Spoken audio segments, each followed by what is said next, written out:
ابھی ہمارے ساتھ لائن پر موجود ہیں بہت ہی پاکستان کی مشہور و معروف شخصیت حجت الاسلام والمسلمین سماحت شیخ شبیر الحسن میسمی صاحب قبلہ۔ السلام علیکم ورحمۃ اللہ وبرکاتہ۔ علیکم السلام ورحمۃ اللہ وبرکاتہ۔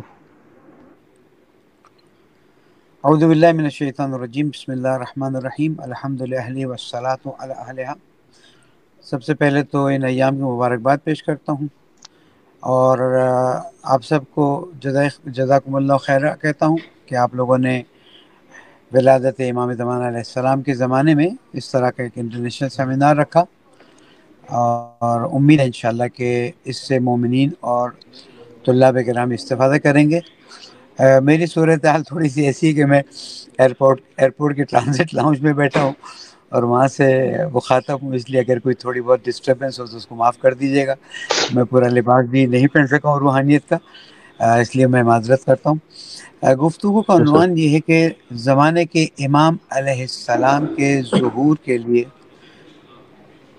کیا سب سے بڑی چیز ہے جس کی طرف توجہ کرنی چاہیے۔ ظاہر ہے کہ زمانے ظہور کے بارے میں باتیں آئی ہیں، علامات ظہور کے بارے میں باتیں آئی ہیں، لیکن ایک نظریہ جو قرآن اور سنت کی روشنی میں سامنے آتا ہے وہ یہ ہے کہ اللہ سبحانہ و تعالیٰ نے اپنے دین کی بنیاد عقل پہ رکھی ہے، اور اسی بنیاد پر حضرت آدم علیہ السلام سے لے کر تو حضرت خاتم الانبیاء والمرسلین حضرت محمد مصطفیٰ صلی اللہ علیہ وآلہ وسلم، اور اس کے بعد مولا کائنات اور مولا کائنات سے لے کر تو حضرت امام حجت عجل اللہ تعالیٰ فرجہ شریف تک جو بنیاد ہے معرفت الہی کی، معرفت دین کی، معرفت انبیاء کی، معرفت رسول اکرم کی، اور پھر آج کے زمانے میں سب سے اہم معرفت امام زمانہ علیہ السلام، وہ عقل ہے۔ اس کی مثال میں اس طرح سمجھانا چاہتا ہوں کہ دیکھیں، حضرت آدم علیہ السلام سے لے کر آج تک جب ہم آپس میں بیٹھے ہیں، انسانی بدن میں کوئی تبدیلی نہیں آئی۔ وہ ڈارون کی باتیں سب چھوڑ کے ہم اپنی بات کرتے ہیں، جو الحمدللہ محکم ہے کہ جس طرح سے اللہ سبحانہ و تعالیٰ نے حضرت آدم علیہ السلام کو خلق کیا، آج تک خلقت کا وہی نظام چلا آ رہا ہے۔ نہ اللہ سبحانہ و تعالیٰ نے کسی چیز کو اس میں زیادہ کیا، نہ کم کیا، اور نہ ہی انسان اس میں کوئی چیز زیادہ کر سکے گا نہ کم کر سکے گا۔ لیکن حضرت آدم علیہ السلام سے لے کر آج تک جو چیز کمال کا راستہ اختیار کیے ہوئے ہے وہ ہے انسانی عقل، اور انسانی عقل کی بنیاد پر انسان کی فکر کی طاقت۔ ظاہر ہے کہ علماء بھی میری بات سن رہے ہوں گے۔ انسانی عقل سے مراد یہ مغز نہیں ہے، انسانی عقل سے مراد روح کا وہ مرحلہ ہے جس کو قرآن مجید میں بھی بیان کیا گیا ہے، حضور اکرم صلی اللہ علیہ وآلہ وسلم نے بھی بیان فرمایا ہے، اور امام معصوم علیہ السلام نے بھی باقاعدہ طور پر اس کو بیان کیا ہے۔ عقل انسانی حضرت آدم علیہ السلام کے زمانے میں رشد کے ابتدائی مراحل میں تھی، اور میں اپنے اسٹوڈنٹس کو سمجھانے کے لیے یوں کہتا ہوں کہ حضرت آدم علیہ السلام کے زمانے میں عقل انسانی ابتدائی پیدائش کے مراحل سے گزری، اور جیسے جیسے انبیاء آتے گئے، یہ اللہ تعالیٰ کی بہترین مخلوق کہ جس کی بنیاد پر الکافی کی حدیث کے مطابق اللہ تعالیٰ نے فرمایا ہے تیری بنیاد پر میں اجر دوں گا اور تیری بنیاد پر عقاب کروں گا۔ یہ عقل کمال کے مختلف درجات سے گزرتے ہوئے جب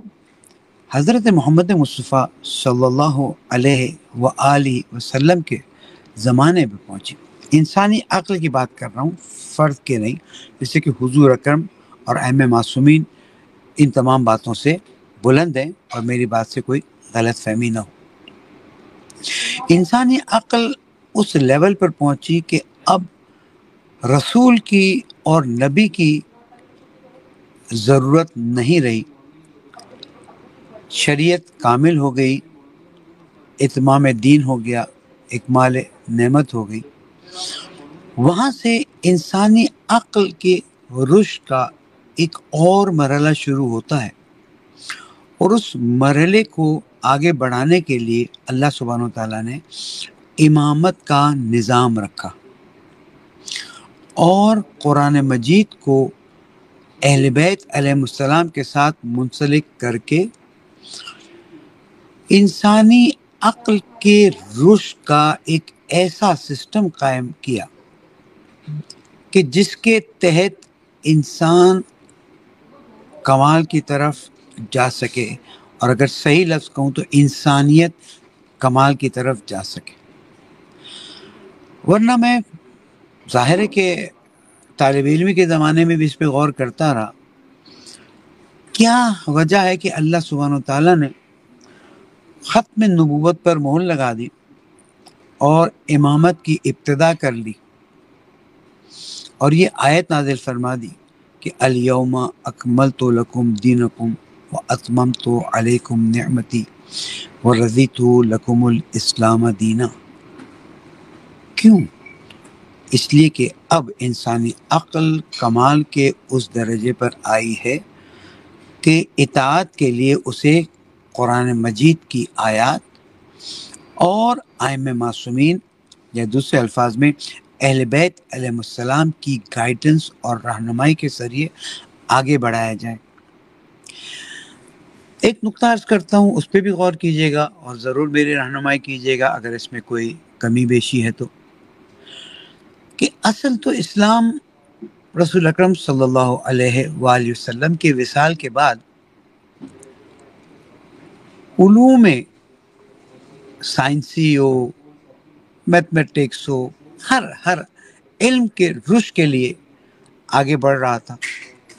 اور مولا کائنات کا یہ فرمان کہ سلونی سلونی قبل ان تفقدونی آخر تک، یہ چیز بتاتی کہ اسلام آیا اس لیے تھا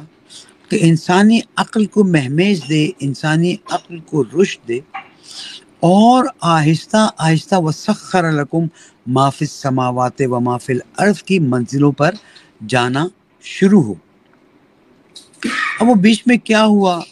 کیسے ہوا کہ امامت کو جو ڈیوٹی دی گئی تھی اس ڈیوٹی میں رکاوٹیں آئیں، اور بہت سی چیزیں جو فعلاً میرے موضوع کا عنوان نہیں ہے۔ میں یہ عرض کر رہا ہوں کہ اگر ہم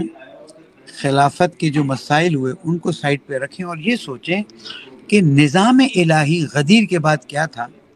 تو نظام الہی غدیر کے بعد یہ تھا کہ مولا کائنات پوری امت کی تربیت، رشد، ہدایت اور رہنمائی کا کام کریں،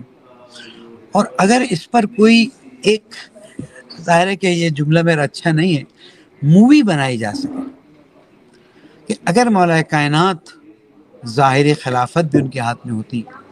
امامت کے ساتھ ساتھ، اور وہ انسانوں کی تربیت اور رشد فکری کا کام کرتے، تو آج ہم کہاں ہوتے اور کس حد تک انسانیت ترقی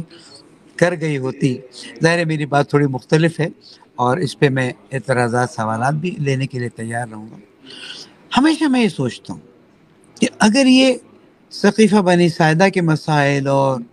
جنگوں کے مسائل اور دوسرے مسائل نہ ہوتے، اور ڈائریکٹ غدیر کے بعد وصال رسول اکرم پر مولا کائنات